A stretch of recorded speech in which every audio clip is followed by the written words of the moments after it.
નર્મદા જિલ્લા ભાજપ પ્રમુખ દ્વારા વારંવાર અપમાન કરવામાં આવતું હોય તેવા આક્ષેપ સાથે નાંદોદ તાલુકાના ધારાસભ્ય દર્શનાબેન દેશમુખના ધરણા મોડી રાત્રે સમાપ્ત થયા હતા।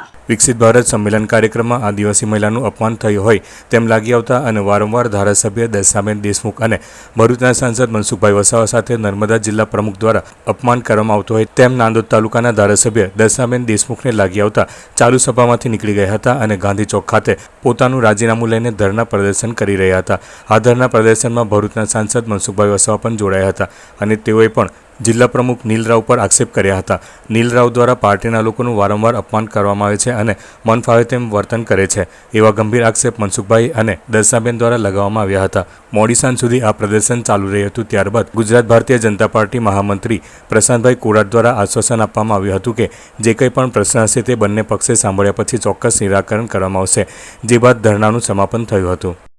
ભારતીય જનતા પાર્ટીના મહામંત્રી દ્વારા એક આશ્વાસન આપવામાં આવ્યું છે કે આવનારા દિવસમાં આવતા વીકમાં ભારતીય જનતા પાર્ટીના સંગઠન સાથે ચર્ચા વિચારણા કરીને આ મુદ્દે જે પણ કંઈક નિર્ણય કરવામાં આવશે એના માટે પૂરેપૂરો સમય આપવામાં આવશે અને સાંભળવામાં પણ આવશે અને સર્વે આ વિસ્તારના જે પ્રતિષ્ઠિત નાગરિકો છે, ભારતીય જનતા પાર્ટીના સંનિષ્ઠ કાર્યકર્તાઓ છે, એ કાર્યકર્તાઓની સાથે અને બધી જે બહેનો આ ભારતીય જનતા પાર્ટી સાથે જોડાયેલી છે એ સૌને સાથે રહીને આદિવાસી સમાજના જે અગ્રણીઓ છે એ અગ્રણીઓને પણ સાથે લઈને જ્યારે સાંભળવામાં આવશે અને આ વાતનું નિરાકરણ કેવી રીતના લાવવામાં આવે એ માટેના તમામ પ્રયત્નો કરવામાં આવશે અને ત્યારબાદ અમે પછીના કાર્યક્રમો શું આપવાના એ અંગેની અમે ચર્ચા કરીશું। અમને આવા સાચા લોકોને આ દબાવવા માટેના ઘણા બધા પ્રયત્નો થયા છે।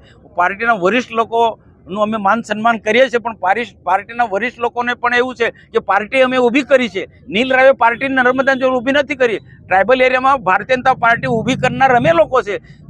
દર્શનાબેન દેશમુખના પિતા સ્વર્ગસ્થ ચંદુભાઈ દેશમુખ અને એથી માંડીને મોતીસિંહ વસાવાથી માંડીને અમે બધાએ સખત મહેનત કર્યું છે, ત્યારે આ પાર્ટી બની છે। અને આજકાલ નીલ રાવ આવેલા એ પાર્ટી પર આવી રીતના નુકસાન કરવાના પ્રયાસ કરે એ કોઈ પણ સંજોગોમાં અમે ચલાવી લેવા નહીં માગતા। આજે નર્મદા જિલ્લામાં પાર્ટી ને ઘણું બધું નુકસાન થઈ, જિલ્લા પંચાયત ગઈ છે, તો એ કોના કારણે? એ નીલ રાવના વર્તનના કારણે।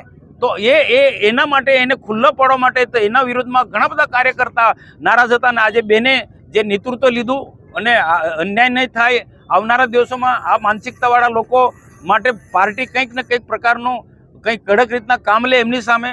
પાર્ટીની વિચારધારાને અમે નુકસાન ન થાય, પાર્ટીને બચાવવા માટેનો આ કાર્યક્રમ છે અમારો। તો આવનારા દિવસોમાં અમે પ્રદેશે જે બોલાયા છે, પ્રદેશનું માન રાખ્યું છે।